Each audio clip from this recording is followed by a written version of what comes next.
கணபதியே வருவாய் அருள்வாய், கணபதியே வருவாய் அருள்வாய், கணபதியே வருவாய். அனைவருக்கும் கோடானு கோடி நமஸ்காரங்களை பிரம்மசக்தி சித்தர் வாக்கு ஜோதிடர் பாலசித்தர் தெரிவித்துக் கொள்கிறேன். எல்லாரும் எப்படி இருக்கீங்க? நிச்சயமாக சீரும் சிறப்புமாக சகல யோகங்களும் சகல செல்வங்களும் சகல சௌபாக்கியங்களும் பெற்று சிறந்த உயர்ந்த வாழ்க்கை வாழ வேண்டும். இன்றைய ஒரு அற்புதமான வார பலன்கள் பார்க்க போகிறோம். இந்த பிரபஞ்சத்தில் ஒவ்வொரு மனிதனுக்கும் எத்தனையோ பிரச்சனைகள், எத்தனையோ வேதனைகள், எத்தனையோ சோதனைகள். இது எல்லாம் எப்போ நமக்கு சரியாக போகின்றது? இந்த வேதனைகள்லாம் எப்போ தீரப்போகின்றது? எப்போ நல்ல காலம் பிறக்கப் போகின்றது? இந்த குடும்பத்தில் ஏற்பட்ட பிரச்சனைகள் எப்பொழுது தீரும்? பிள்ளைகளுக்கு நல்ல வாழ்க்கை எப்பொழுது அமையும்? நல்ல உத்தியோகம் எப்போ கிடைக்கும்? தொழில் விருத்தி எப்போ ஆகும்? நிறைய முயற்சிகள், அந்த முயற்சி பண்ணுறோம், இந்த முயற்சி பண்ணுறோம், என்னென்னமோ முயற்சி பண்ணுறோம், ஆனால் நடக்க மாட்டேங்குது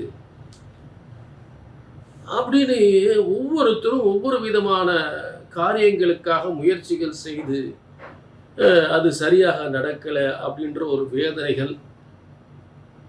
சில பேர் சாதனைகள் அப்படின்னு ஒரு காரியத்தை செஞ்சு முடிச்சாலும் வெற்றிக்கு மேல் வெற்றி சிலருக்கு. எதனால்? சிலருக்கு எத்தனை முயற்சி செய்தாலும் நடக்காத வேதனைகள், சோதனைகள். பார்த்தீங்கன்னா ஒரு திருமணம்னு ஒரு பிள்ளைகளுக்கு முயற்சி பண்ணாங்கன்னா பார்த்தீங்கன்னா ஒரு 25 வயசில் ஒரு பொண்ணு பார்க்குறதோ மாப்பிள்ளை பார்க்குறதோ ஆரம்பிச்சிருப்பாங்க. நாள் போய்கிட்டே இருக்குது. 5 வருஷம் கூட ஆகி போச்சு, கல்யாணம் முடியல. ஒரு தொழில் வச்சு 2 வருஷம் ஆச்சு, 3 வருஷம் ஆச்சு, அதுவும் வருஷ கணக்காக ஒரு தொழில் வச்சு முன்னுக்கு வர முடியல. மேலும் மேலும் அது ஒரு பிரச்சனையாக இருக்குது. ஒரு உத்தியோக முயற்சி பண்ணாலும் ஒரு நல்ல உத்தியோகம் கிடைக்கிறது. ஆனால் ஒரு சிலருக்கு பார்த்தீங்கன்னா நல்ல கல்வி கூட இருக்காது, அவன் மிகப்பெரிய உத்தியோகத்துக்கு போயிடுவான். சிறந்த கல்வியாளர்கள், திறமையானவர்கள், அவர் நல்ல உத்தியோகம் கிடைப்பதில்லை. இதெல்லாம் காலப்புருஷ தத்துவப்படி, கால கிரகத்தின் தத்துவப்படி அந்தந்த காரியத்தை எந்தெந்த கிரகங்கள் எந்தெந்த மனிதருக்கு என்னென்ன யோகத்தை எந்தெந்த காலத்தில் செய்ய வேண்டுமோ அதற்குரிய சரியான கட்டத்தில் இருக்கக்கூடிய அந்த கிரகங்கள் அந்த காரியத்தை சரியாகவே செய்கின்றது. இது பிரம்மசாஸ்திரத்தினுடைய பிரம்மன் படைத்த விதி, பிரம்மனால் போடப்பட்ட தலை எழுத்து. அப்ப உங்களுக்கு எப்ப நடக்கும்? எத்தனையோ முயற்சிகள் நீங்கள் செய்றீங்க, இதெல்லாம் எப்ப நடக்க போறது அப்படின்னா பிரம்மன் உங்களுக்குன்னு ஒரு தலையெழுத்து எழுதியிருக்கார். இது இந்த காலத்தில் உங்களுக்கு நடக்க போகுதுன்னு நிச்சயமா எழுதியிருக்கார். சரியா நடக்கக்கூடிய காலத்தை அவர் தலையெழுத்த எழுதியிருக்கார். அதை சரியா கணித்து சொல்லக்கூடியது ஜோதிடர்களுடைய கடமை. இதுதான் நான் உங்களுக்கு ஒரு தெளிவா சொல்லக்கூடிய விஷயம். அப்ப இந்த பிரம்மசாஸ்திர விதிப்படி பிரம்மனால் படைக்கப்பட்ட பிரபஞ்சத்தில் ஒவ்வொரு மனிதனுக்கும் எது எந்த காலத்தில் நடக்கும் என்று அந்த பிரம்மன் போட்ட விதியை அந்த பிரம்மசாஸ்திர முறைப்படி சரியாக கணித்தால் சரியாக நடக்கும், நிச்சயமாக நடக்கும். நீங்க செய்ய வேண்டியது கீழே ஒரு நம்பர் ஒன்று போயிட்டு ஒரு அப்பாயின்மெண்ட் வாங்கிங்க. சரி, இப்ப வார பலன்கள் ஆவணி 23 முதல் ஆவணி 29 வரை, 8/9/2025 வரை, 14/9/2025 வரை. பார்த்தீங்கன்னா கிரக அமைப்புகள் பாருங்க. சனி ராகு குரு மீனத்தில். இப்போ நம்ம தொடர்ந்து கிரக அமைப்புகளை எப்படி இருக்குன்னு பார்த்துட்டு இருக்கோம். மேலும் இப்போ முதல் முறையாக நம்ம எல்லா ராசிகளுக்குமே தொடர்ந்து சிறப்பான ஒரு அமைப்புகளை பார்க்க போகிறோம். இந்த வார பலன்களை எல்லா ராசிக்குமே சிறப்பாக பார்க்க போகிறோம். வார பலன்கள் ரிஷப ராசி நேயர்களே, இந்த வார கிரக அமைப்புகளை முதல்ல பார்ப்போம். உங்களுக்கான அற்புதமான யோகங்கள் காத்து கொண்டிருக்கிறது ரிஷபராசி நேயர்களே. வழக்கம் போல் இரண்டாம் இடத்தில் குரு, அதேபோல் மூன்றாம் இடத்தில் சுக்கிரன், நான்காம் இடத்தில் சூரியன், புதன், கேது, அதேபோல 10ஆம் இடத்தில் சனி, ராகு. இது ஆரம்ப கிரக அமைப்புகள். அடுத்து செவ்வாய் ஆகப்பட்டது உங்களுக்கு பூர்வ புண்ணிய ஸ்தானத்தில் இருக்காரு. அந்த பூர்வ புண்ணிய ஸ்தானத்தோடு என்ன மாற்றம் ஏற்பட போகுது அப்படின்னு பார்த்தோம்னா, உங்களுக்கு தனஸ்தானாதிபதி 5ஆம் அதிபதி, அதாவது 4ல் இருக்கக்கூடிய புதனாகப்பட்டவன் 5க்கு அதிர்ஷ்டத்தை கொட்டி தருகின்ற இடத்தில் போகிறார். மிகப்பெரிய யோகத்தை, அதாவது 4ஆம் இடத்தில் இருக்கக்கூடிய புதன் 5ஆம் இடத்தில் ஆட்சி உச்சம் பெறுகின்ற ஒரு அமைப்பு. யாரோட? செவ்வாயோட சேர்றார். ரிஷபராசி 7-12க்குரிய செவ்வாயோட சேர்றார். அப்ப மிகப்பெரிய அதிர்ஷ்டம் ஏற்பட போகுது. 5ஆம் இடம் ஒரு கிரக அமைப்புகளே ரொம்ப அற்புதமான ஒரு 5ஆம் இடம் என்பது மிகப்பெரிய ஒரு புண்ணிய யோகம், அதிர்ஷ்ட யோகம். ஆக அந்த ஒரு கிரகம் ஒரு இடத்துல இருக்கும்போது அந்த வீட்டுக்குரியன் வலிமை பெற வேண்டும். அப்போ அதாவது 2ஆம் இடத்தில் இருக்க தனஸ்தானத்தில், ரிஷபராசிக்கு தனஸ்தானத்தில் இருக்கக்கூடிய குரு மேலும் வலிமையடைகிறார். மேலும் ஏன்னா குருவும் இப்ப அவருடைய சுயசாரத்தில் இருக்கிறார். அவருடைய புனர்பூச நட்சத்திரத்தில் குரு இருக்கிறார். அப்ப எப்படி இருக்கும்? ஒரு தனஸ்தானாதிபதி, அந்த தனஸ்தானாதிபதி அவருடைய நட்சத்திர தனகாரகன் அந்த தனஸ்தானத்தில் அந்த தனஸ்தானாதிபதி நட்சத்திரத்திலே இருக்கிற தனகாரனுடைய நட்சத்திரத்திலே அவர் சுயசாரத்தில் இருக்கிறார்.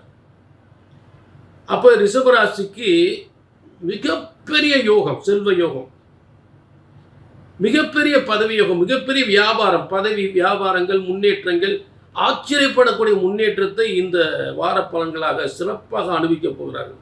அதில் மாற்றமே இல்லை. மேலும் ரிஷபராசிக்கு அந்த ராசிக்கு அதிபதி 6ஆம் அதிபதி 3ஆம் இடத்தில் இருக்கக்கூடிய சுக்கிரனாகப்பட்டவன் செல்வ சேர்க்கை. இந்த இடத்துல 3ஆம் இடத்துல சாதாரண இடம் கிடையாதுங்க. அதாவது 3ஆம் இடம் எல்லாம் சில பேர் மோசமாக சொல்லுவாங்க. ஆனால் இந்த இடத்துல சுக்கிரன் சந்திரன் வீட்டில் இருக்கும்போது செல்வ சேர்க்கை, பொன் பொருள் செல்வ சேர்க்கை கொடுப்பார். புரிஞ்சுட்டீங்களா? ரொம்ப மனசில் நினைச்ச காரியமெல்லாம் சாதிக்கலாம். என்ன நகை நட்டு வாங்கினாலும் அதெல்லாம் செயல்படுத்தக்கூடிய இடம் இந்த இடம், சந்திரனுடைய இடம், மனோகாரனுடைய இடம். புரிஞ்சுட்டீங்களா? ஆக தொழில் பெற்று தொழிலில் கடன் பெற்று தொழில் செய்யக்கூடியவர்களுக்கும் அற்புதமான காலங்கள்.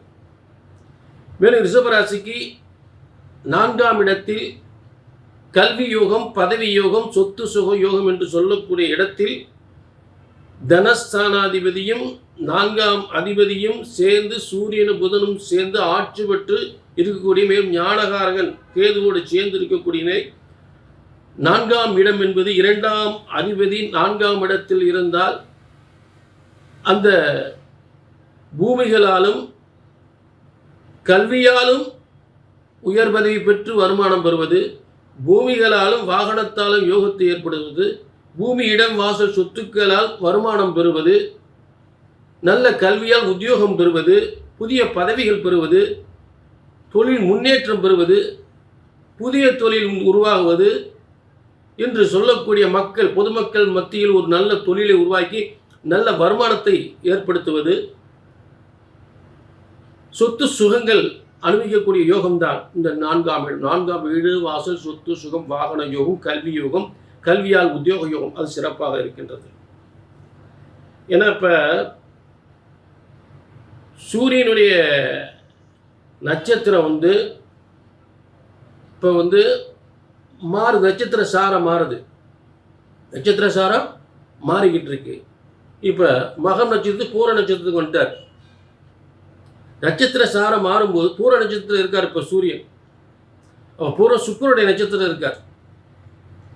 அப்ப சுக்கிரன் யாரு? உங்க ராசிக்கு அதிபதி. அப்ப எப்படி இருக்கும்? புரிஞ்சுட்டீங்களா? ஆக தொழில் வெற்றிகள், வருமான வெற்றிகள், முன்னேற்றம் சிறப்பாக இருக்கு. அடுத்து வந்து இந்த புதனாகப்பட்ட 4ஆம் இடத்துல இருக்கக்கூடிய புதன் உங்களுக்கு 5ஆம் இடத்துக்கு வர்றார். அதிர்ஷ்டம், மிகப்பெரிய அதிர்ஷ்டத்தை தரக்கூடிய செல்வம் புதையல் போன்ற அதிர்ஷ்டம், அதிசயமாக அதிர்ஷ்டம் பெறுகின்ற ஒரு யோகம். எந்த ரூபத்தினால் பணம் வந்து கொட்டும், எந்த வழியாலும் இந்த பதவிகள் வந்து உங்களை தேடி வரும். ஒரு பெயரும் புகழும் உங்களுக்கு வந்து சேரும். நீங்கள் செய்யக்கூடிய ஒவ்வொரு காரியமும் உங்களுக்கு மிகப்பெரிய பேரும் புகழோடு மிகப்பெரிய ஒரு யோகத்தை ஏற்படுத்தும். ஒரு பதவி யோகத்தை கொடுக்கும். பூர்வீகத்தில் மதிப்பும் மரியாதையோடு ஒரு பேரும் புகழும் கிடைக்கும். கற்ற கல்வியாக உயர் பதவிகள் கிடைக்கும். பணம், வருமானம், பொன் பொருள் பணம் வருமானம் உங்களை தேடி, உங்கள் இல்லத்திற்கு உங்களை தேடி பணம் வருமானம் கொட்டக்கூடிய நல்ல அதிர்ஷ்டமான யோகம், பேரும் புகழும் கிடைக்கக்கூடிய யோகம் சிறப்பாக அமைந்திருக்கிறது. புரிஞ்சுட்டீங்களா? அதை விட இப்போ புதனாகப்பட்டவன் உங்களுக்கு சூரியனோட நட்சத்திரத்தில் போகிறார் 4ஆம் இடத்துக்கு. அப்போ புதையல் யோகம் அதுக்கு பேர்.